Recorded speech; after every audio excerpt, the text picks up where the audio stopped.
Ashford Manor was a labyrinth of ancient secrets and eternal cold, where the silence of the rose garden hid something far more sinister than decay. As the autumn light bled from the sky, a maid named Amara Vale heard a sound that defied logic, a frantic, rhythmic knocking emanating from the frozen earth beneath her boots. What she unearthed with her bare, bleeding hands was not a forgotten relic, but the vampire king's son, Rowan, buried alive in a crude wooden box by a fiancé desperate to erase his half-breed bloodline. By pulling the child from his premature grave, Amara didn't just save a life. She ignited a war within a court of immortal predators. As Lucius Ashford, the vampire king, emerges from the shadows with a gaze of cold, ancient fire, the hierarchy of the manor is set to shatter. In 10 seconds, the common servant will become the only person the king trusts, and a treacherous alliance will be burned to the ground. This was her place, the quiet corner of the sprawling estate where no one else ventured, especially not after sundown. They said the late Lady Ashford's spirit lingered here, tending the blood-red roses she'd loved in life. Amara didn't believe in ghosts, but she felt a presence in the profound silence, a heavy, waiting sorrow that the wind couldn't stir. The great stone house loomed behind her, its windows like vacant eyes watching her toil. A single light burned in an upper turret, the private study of the master, Lucius Ashford, a man she had only ever seen in passing, a tall shadow of impeccable tailoring and an unnerving stillness. She focused on the task, the repetitive snap of the shears, a small, solid sound in the vast quiet. Her fingers ached. The metal was ice against her palms, a cold that promised a long, bitter night. It started so softly she almost missed it. A faint, rhythmic tapping. Asterisk thump. Thump. Thump. Asterisk Amara paused, shears hovering over a withered stem. She tilted her head, listening. A loose shudder, perhaps, caught in the evening breeze. But there was no breeze. The air was unnaturally still, the drooping heads of the last few roses perfectly motionless. She went back to work, dismissing it. Crack! The shears bit through another cane. Asterisk thump. Thump. Thump. Asterisk there was again. Deeper this time. Not the hollow sound of wood against stone, but something else. Something muffled. Earthy. It felt close. A primal sort of fear, cold and sharp, pricked the back of her neck. Her gaze swept the garden, searching the encroaching shadows between the gnarled bushes. Nothing. Just the slow descent of night. She told herself it was a rabbit or a mole tunneling in the dark. But the sound was too deliberate, too consistent. It wasn't the frantic scratching of an animal. It was a pattern, a signal, a desperate, weakening beat that seemed to emanate not from the air, but from the very ground beneath her worn boots. The vibration traveled up through the soles of her feet, a faint tremor that resonated with the frantic hammering in her own chest. She dropped the shears. They fell onto the damp soil with a dull thud, the sound swallowed by the oppressive silence and the persistent, terrible knocking that followed. She knelt, the wet chill of the earth instantly soaking through the thin fabric of her trousers. Her heart was a wild bird trapped in her ribs. Hesitantly, she pressed her ear to the ground, the scent of mulch and decay filling her nostrils. The sound was clearer now, unmistakable, a knocking, frantic, yet weak, coming from below the surface. It was the sound of knuckles against wood, trapped in the dark. A wave of ice washed through her veins, a dread so profound it stole her breath. Someone was buried here. Here, in the hallowed ground of the Ladies' Memorial Garden. Her mind reeled, trying to make sense of it. An old coffin, shifted by the rains?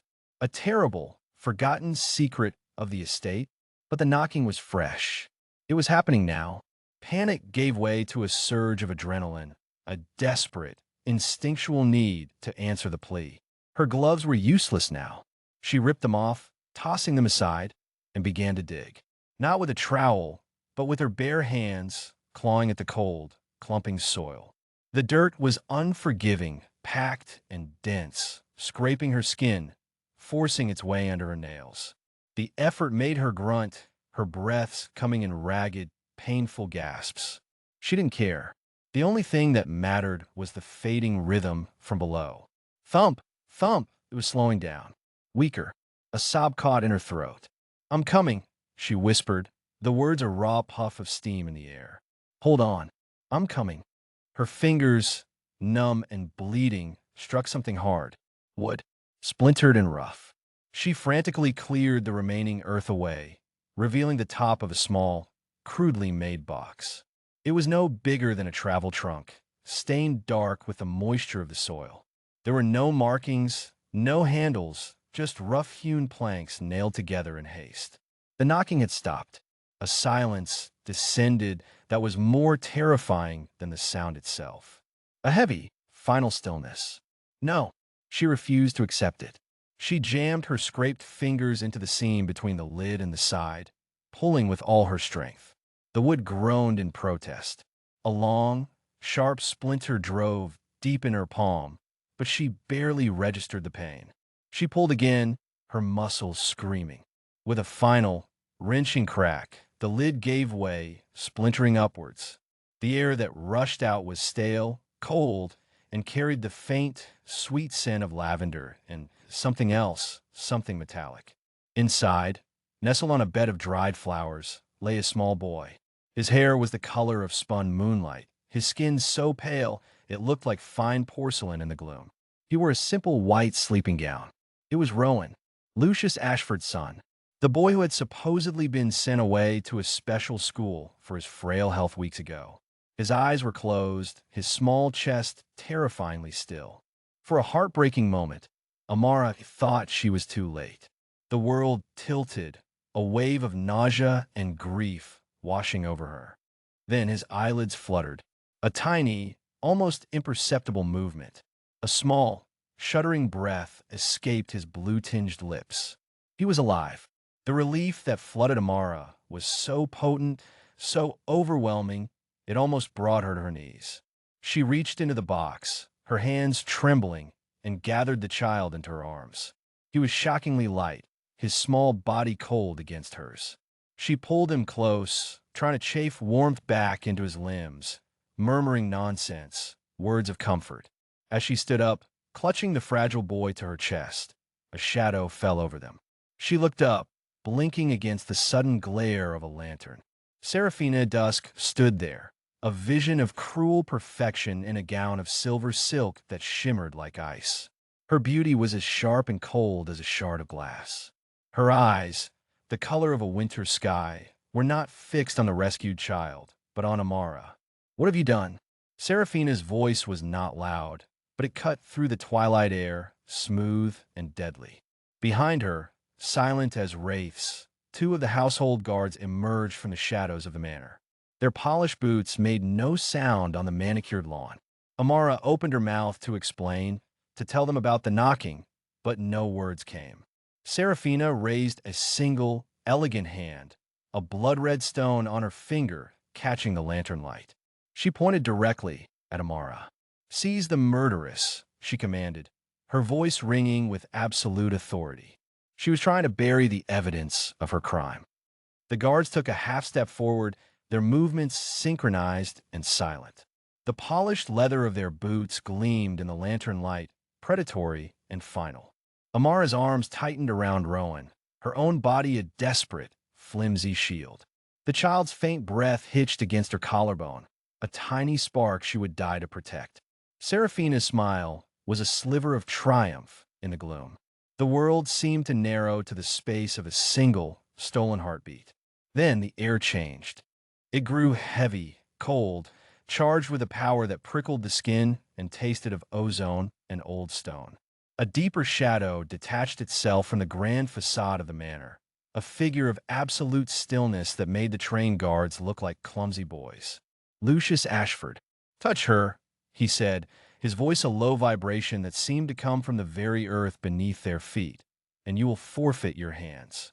The guards froze instantly, their bodies locked in place as if turned to marble. Seraphina's triumphant expression faltered, a crack in her perfect, icy mask. Her gaze snapped to Lucius, fury warring with a flicker of something Amara couldn't name. Fear. Lucius paid his fiancée no mind. His eyes, burning with a cold, ancient fire, were fixed on the small, still bundle in Amara's arms. He crossed the lawn in 3 fluid strides, the sound of his footsteps swallowed by the oppressive silence he carried with him. He didn't ask what happened. He didn't need to. The scene told its own story. The freshly disturbed earth, the open box like a miniature coffin, and Amara, her dress stained with dirt, her hands raw and bleeding, clutching his son. He reached them, and for a moment, he just looked at Rowan. The mask of the impassive king dissolved, and in his eyes, Amara saw a chasm of terror so profound it stole her breath. He gently, so gently, took the child from her. The brush of his fingers against her arms was like a brand of ice and fire. He cradled Rowan against the fine wool of his coat. One large hand splayed possessively across the boy's back. Rowan stirred, a soft whimper escaping his lips, and burrowed his face into his father's chest. Only then did Lucius turn his gaze to Seraphina. "You will go to your chambers," he said. It wasn't a request.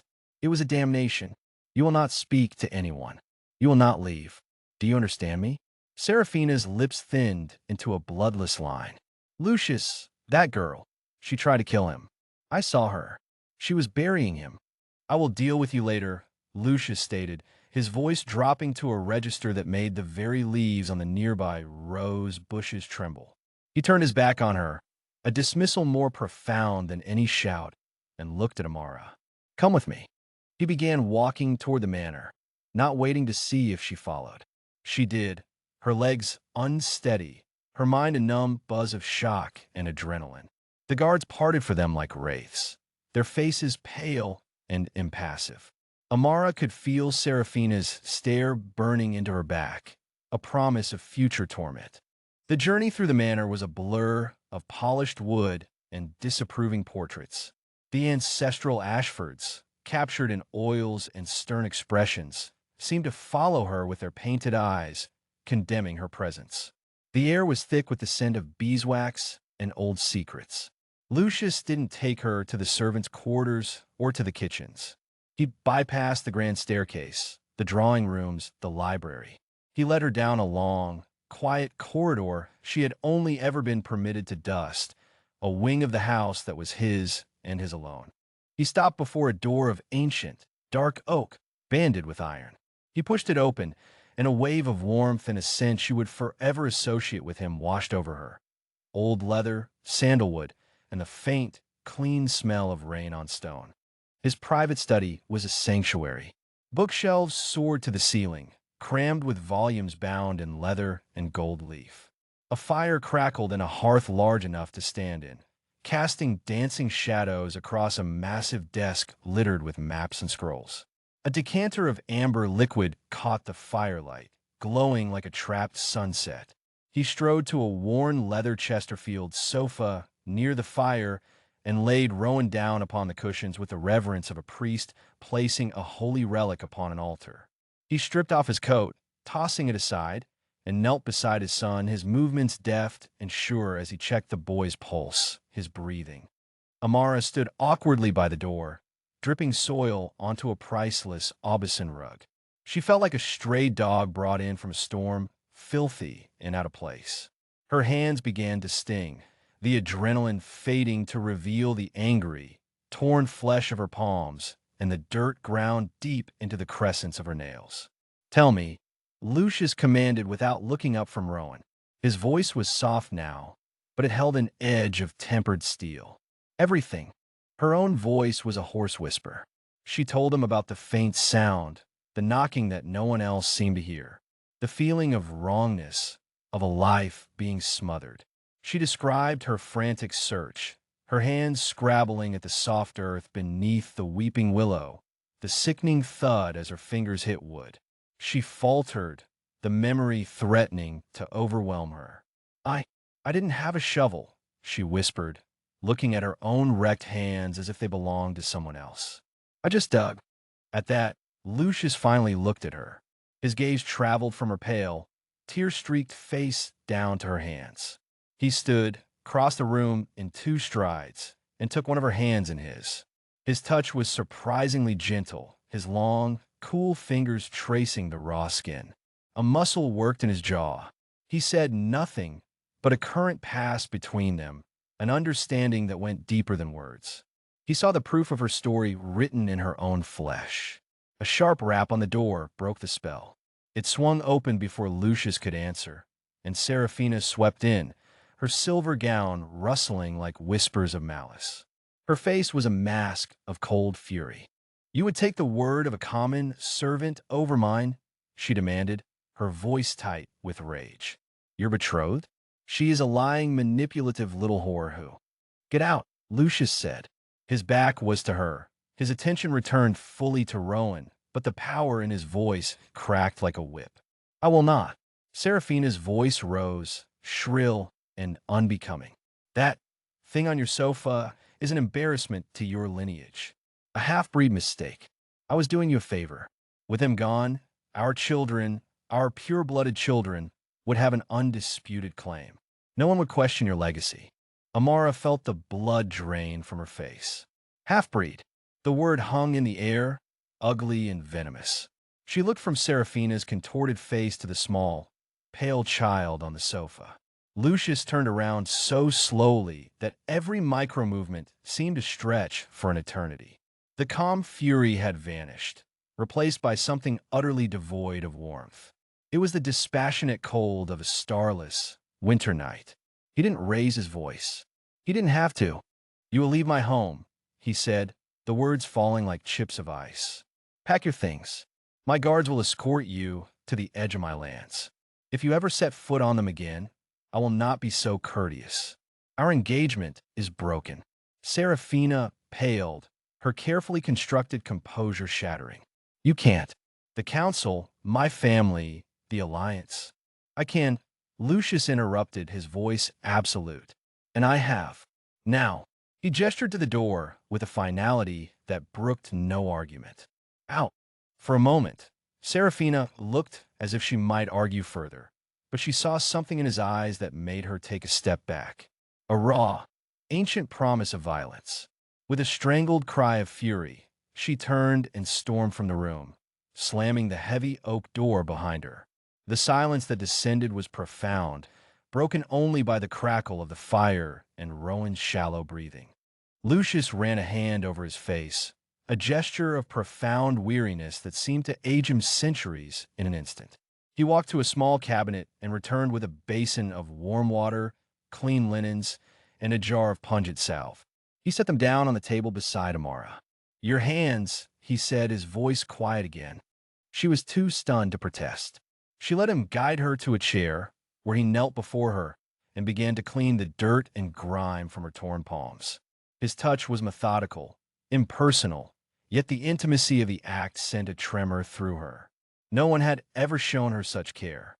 The sting of the antiseptic soap was sharp, but she focused on the feeling of his cool, steady fingers against her skin, the way his dark hair fell over his brow as he concentrated on his task. He worked in silence for several long minutes. When he was done, he gently applied the soothing salve and wrapped her hands in strips of clean, white linen. He secured the last knot, and his hands lingered on hers for a fraction of a second too long. "Thank you," he said, his voice thick with an emotion he tried to conceal. "Amara, you saved my son's life." He released her and stood, returning to Rowan's side. The boy was beginning to stir, his eyelids fluttering. A low moan escaped his lips, a sound of pure misery. "He's thirsty," Amara said, her voice still rough. "Should I get some water?" Lucius shook his head, a grim expression on his face. "Water won't be enough." Rowan's eyes opened. They were Lucius's eyes, a deep, startling gray, but they were clouded with pain and a desperate, unnatural hunger. He pushed himself up weakly, his gaze fixing on his father. "I'm so cold," he rasped, his small hand reaching out. Amara watched, her heart twisting in her chest, as Lucius sat on the edge of the sofa and gathered his son into his lap. He cradled the boy's head against his shoulder, murmuring to him in a language she didn't understand, the words ancient and soothing. Then he did something that made the world tilt on its axis. He pushed back the cuff of his pristine white shirt, exposing the pale skin of his wrist. He looked at Amara, his eyes dark and unreadable. "Do not be afraid," he commanded softly. He lowered his head and, with a brief, sharp movement, bit into his own wrist. Amara flinched, a gasp catching in her throat, but there was no sound of pain. A single bead of dark, ruby-red blood welled up, followed by another. He held his wrist to Rowan's lips. "Drink, my son," he whispered. The boy, barely conscious, latched onto his father's wrist with a desperate thirst. Amara watched, frozen in a mixture of horror and awe, as the child drank. The effect was immediate and startling. A faint flush of color returned to Rowan's cheeks. The blue tinge around his lips receded. His breathing deepened, becoming steady and even. After a few moments, his eyes fluttered closed, and he fell into a deep, peaceful sleep. His small body relaxed against his father's chest. Lucius gently withdrew his arm. The tiny punctures on his wrist were already closing, leaving behind no mark, no scar. He carefully laid Rowan back down on the cushions, pulling a soft cashmere throw over him. He finally turned to face Amara. Her expression must have been one of utter shock, because his was filled with a weary resignation. "Serafina was right about one thing," he said, his voice low and heavy. "Rowan is a half-breed, a damper, my blood, and the blood of a human mother who died giving birth to him. He has my strength, my senses, but he also has her fragility. He can be hurt. He can be contained. He needs sustenance that mortals do not. It is why he is so precious and so vulnerable." The pieces clicked into place. Serafina's hatred, the boy's miraculous recovery, the secret wing of the house. It was a truth more strange and more dangerous than anything she could have imagined. She wasn't in a simple house of nobles. She was in the court of a king, a vampire king, and she had just saved the life of his impossible son. The following days passed in a strange, suspended reality. Amara remained within the sanctuary of Lucius's wing. He insisted. It was the only place, he said, where he could guarantee her safety. Serafina had been expelled from the estate, but her influence, like a poison, had already seeped into the foundations of the court. Amara could feel it in the way the maids who brought her meals refused to meet her eyes, in the hushed whispers that ceased the moment she neared a door. She became Rowan's shadow. He clung to her, a small, silent boy recovering from a trauma she couldn't fathom. At first, he didn't speak, communicating only with his large, solemn eyes. She would read to him for hours from Lucius's vast collection, her voice soft in the quiet of the study. She coaxed him into drinking warm broth and eating small pieces of bread. She was there when he woke from nightmares, his small body trembling, and she would hold him until he drifted back to sleep, his hand fisted in her apron. Slowly, he began to heal. The first time he spoke, his voice was a tiny, rusty thing. She was helping him build a tower of wooden blocks by the fire when it tumbled down. He looked at the scattered blocks, then up at her and whispered. Again, a smile, the first genuine smile she'd felt in days, broke across her face. Again, she agreed. Lucius was a constant, brooding presence. He spent hours at his desk, dealing with the fallout of Serafina's dismissal. Couriers came and went, bearing scrolls sealed with the crests of powerful, ancient families. Amara would sometimes catch snippets of his voice from behind the closed doors of his adjoining office. Harsh, commanding tones discussing treaties, alliances, and Serafina's name, spoken like a curse. But in the evenings, he would join them by the fire. He would watch, his stern facade softening as he saw her interact with his son. He saw the way Rowan would lean against her, the implicit trust in the gesture. One night, as Rowan finally slept soundly on the sofa between them, Lucius spoke, his voice barely a murmur. "I have never seen him take to anyone this way, not even his tutors. He has always been apart." "He was alone," Amara replied, her gaze fixed on the boy's sleeping face. "And frightened." "We were both frightened," Lucius admitted, the confession hanging in the air between them. He looked at her, and the distance of the king vanished, leaving only the man. "I am in her debt, Amara. a debt I can never truly repay. He reached across the space between them, his fingers brushing against her hand where it rested on the cushion. The contact was brief, a spark of warmth that shot up her arm and settled in her chest. It was more than gratitude. It was something deeper, something fragile and terrifying and utterly new. The fragile peace was shattered on the fifth day. A palpable tension descended upon the manor. The guards outside Lucius's wing were doubled. The air itself seemed to hum with a nervous energy. Late in the afternoon, a knock came at the study door. It was not the timid rap of a servant. It was heavy, formal, demanding. Lucius, who had been staring into the fire, stood. "Stay here with Rowan," he ordered, his voice tight. He opened the door to reveal 3 figures standing in the corridor. They were dressed in robes of midnight black, their faces pale and impassive, their eyes holding the chilling emptiness of ages. They radiated an aura of cold, immense power that dwarfed even that of Lucius. The Vampire Council. Amara shrank back, pulling a sleeping Rowan closer to her on the sofa. The central figure, a tall vampire with hair the color of spun silver and eyes like chips of obsidian, stepped forward. He held a rolled scroll, sealed with the crest of a dragon devouring its own tail. He did not bow. "Lord Ashford," the vampire said, his voice like the grinding of tombstones. "The council has been convened. We have heard the Lady Seraphina's petition." "Her petition is a tapestry of lies," Lucius countered, his body a rigid line of defiance. "That may be," the ancient vampire conceded, a flicker of something that might have been amusement in his dead eyes. "But her grievance has illuminated a complication, an instability in your court. Your heir is a vulnerability. Your choice of companion." He let his gaze drift past Lucius, pinning Amara for a terrifying second, "is a liability." He unrolled the scroll, the parchment crackling in the silence. "The council has reached a decision. The alliance with the House of Dusk is vital for the stability of the Southern Territories. Your bloodline must be secured, its purity affirmed. You will banish the human maid from your lands and all territories under your protection.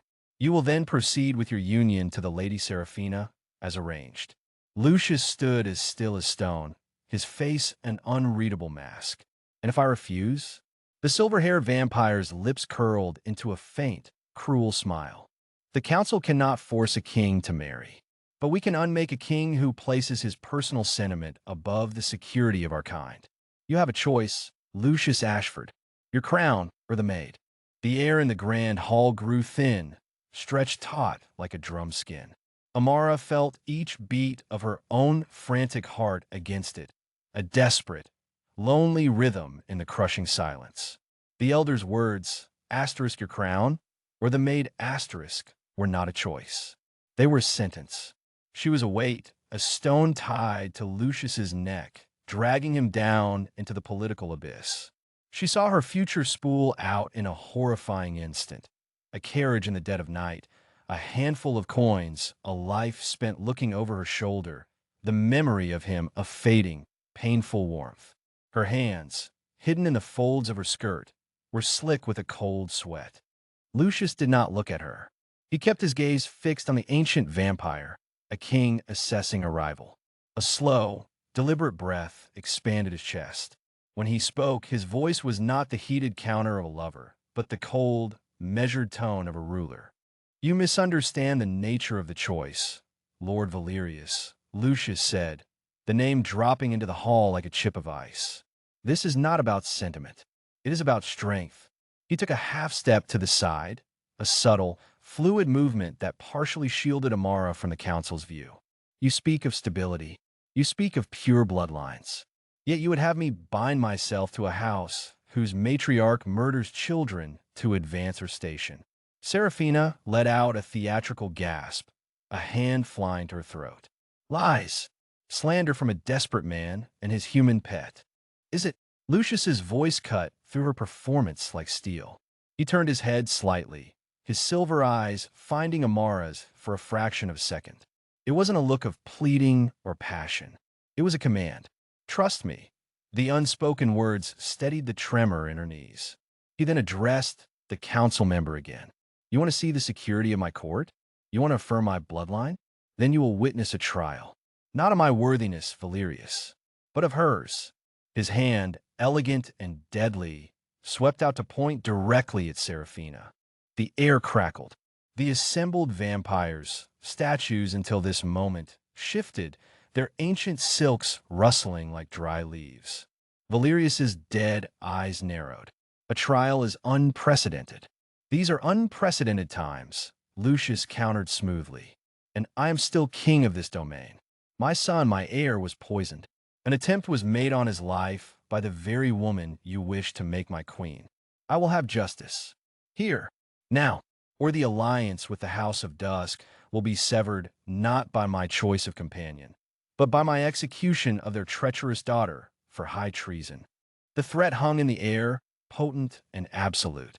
Amara watched, breathless, as the power dynamic of the room tilted on the fulcrum of his words. He hadn't chosen the maid. He had chosen to be king, a king who protected his own.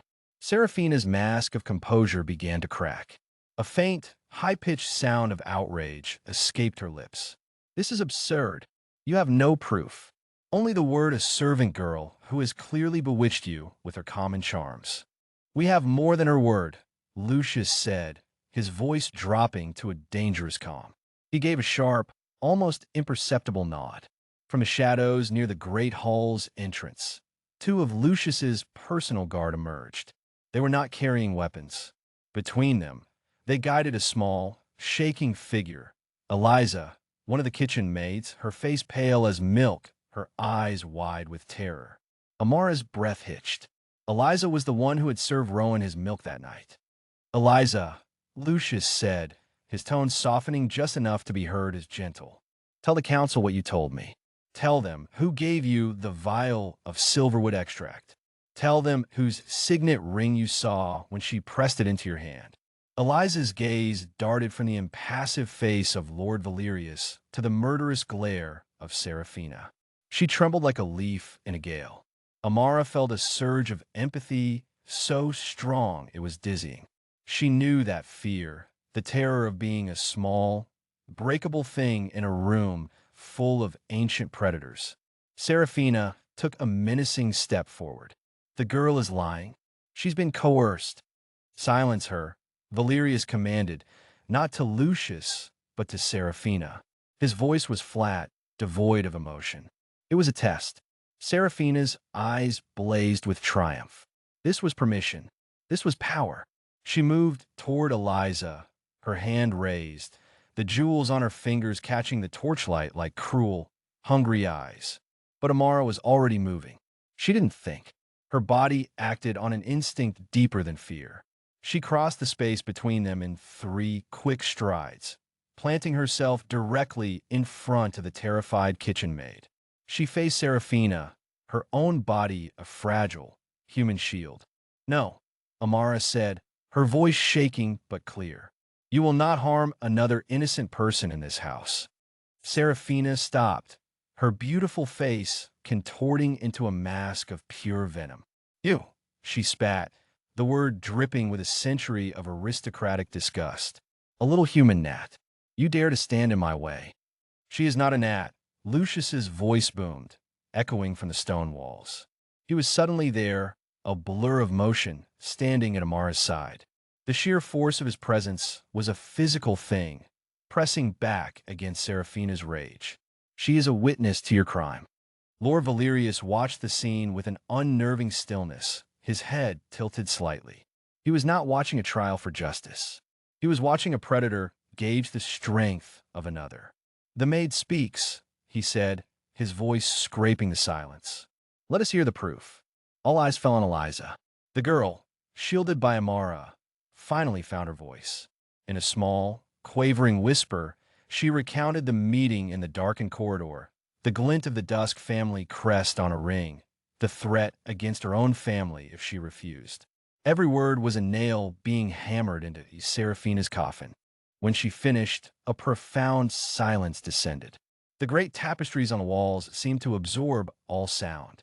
Seraphina stood frozen, her fury curdling into disbelief, then into raw panic. She looked from Valerius's stony face to Lucius's implacable one. She saw no escape, and then she looked at Amara. The hatred in her eyes was a physical force. It was not just about losing the crown. It was about being undone by someone she considered less than dust. In a shriek of pure, unadulterated rage, Seraphina lunged. She was not aiming for Lucius or for the witness. She was aiming for the cause of her ruin. For Amara, her speed was terrifying, a predator's blur. Amara had no time to scream, no time to even flinch. She saw a flash of red nails like claws, smelled the cloying scent of Seraphina's perfume, and braced for an impact that would surely shatter her. But never came. Lucius moved with a velocity that defied sight. One moment he was beside her, the next he was a wall of black silk and unyielding power between her and the attack. He caught Seraphina's wrist in one hand, his grip so absolute that a faint crack of bone echoed in the vast hall. He did not throw her. He did not strike her. He simply held her, an immovable object meeting a spent force. Seraphina struggled, her face a snarl of pain and fury, but she was as helpless as a moth pinned to a board. Enough, Lucius commanded. The word was not loud, but it carried the weight of 500 years of authority. It thundered in the silence, vibrating through the stone floor and up into Amara's very bones. He held the struggling vampire for another long moment, letting the entire assembly bear witness to her feral desperation, her utter loss of control. Then, with a flick of his wrist, he released her. She stumbled back, clutching her arm, her magnificent gown in disarray, her dignity stripped away. Two of Valerius's own guards stepped forward, their movements silent and efficient. They flanked Seraphina, their hands resting on the pommels of their swords. Her fate was sealed. Lord Valerius rose slowly from his throne. The crackle of ancient parchment was the only sound as he rolled the scroll closed. The instability in this court, he said, his gaze sweeping over the scene, has been identified, and it will be removed. He looked at Seraphina, a flicker of something akin to disappointment in his obsidian eyes. House Dusk has overplayed its hand. Lady Seraphina, you are an agent of chaos, not alliance. You will be escorted from these lands and returned to your family to await the council's full judgment. Your life is forfeit should you ever set foot in these territories again. The guards took Seraphina's arms. For a moment, she seemed to shrink, the centuries of pride and power draining from her, leaving behind a hollow, defeated shell. Her eyes found Amara's one last time, a final, impotent glare filled with a promise of eternal hatred. Then she was gone, pulled from the hall, her furious, muffled protests fading down the long stone corridor. The tension in the room did not break. It transformed. Valerius turned his cold, calculating gaze back to Lucius. You have proven your point, Ashford. You are strong enough to hold your throne. But your choice of companion remains irregular. She is not irregular, Lucius stated, turning to face Amara fully. He reached out and took her hand. His skin was cool, but the grip was firm, a tether in the swirling currents of the room. He drew her forward to stand before the council's throne not as a servant, but as an equal. She is the future of this house. She is the mother of your king's heir. Valerius was silent for a long count, his eyes boring into Amara. She felt herself being weighed and measured by a mind that saw centuries as moments. She did not flinch. She met his gaze, her hand held tightly in Lucius's. She thought of Rowan, of his small hand in hers, of the warmth of his laughter. That was her strength. Finally, the ancient vampire gave a slow, deliberate nod. So be it. The line continues. That is all that matters. He turned, and with a rustle of silk, he and his retinue swept from the hall, leaving an echoing silence in their wake. They were alone. The great hall, moments before a stage for a battle of wills, was now just a vast, empty space. The torches hissed in their sconces. The air still smelled of ozone and old stone and Seraphina's faded perfume. Amara's legs finally gave way to a tremor she could no longer control. Lucius's hand tightened on hers, steadying her. He didn't speak. He simply turned, his silver eyes searching her face, cataloging every flicker of fear and relief that washed over her. He raised his other hand, his fingers tracing the line of her jaw with a touch so gentle it made her want to weep. "You were brave," he murmured, his voice a low vibration that seemed to settle the frantic fluttering in her chest. "I was terrified," she whispered back, the admission a profound relief. A faint smile touched his lips, a rare, breathtaking sight. "I know. That is what makes it bravery." He stepped closer, closing the last bit of distance between them. The world narrowed to the space they occupied. The cold stone of the castle, the weight of ancient politics, the threat of death, it all fell away. There was only the solid presence of him, the clean, earthy scent of night and winter that always clung to him. He lowered his head, his forehead coming to rest against hers. His eyes closed. For the first time, Amara saw the deep, soul weariness in his posture, the immense weight he carried. And she understood. This was his surrender. Not to the council, not to an enemy, but to this. To her. He tangled his fingers in her hair, his cool touch of balm against her heated skin. He didn't kiss her. Not yet. He just breathed a long, slow inhale, as if he were breathing in her scent, her very essence. In the quiet of the empty hall, surrounded by the ghosts of 1,000 years, his world finally found its new center. And in the steady, deathless beat of his heart she could feel against her own, Amara heard the silent promise of a dawn she had never thought she would see.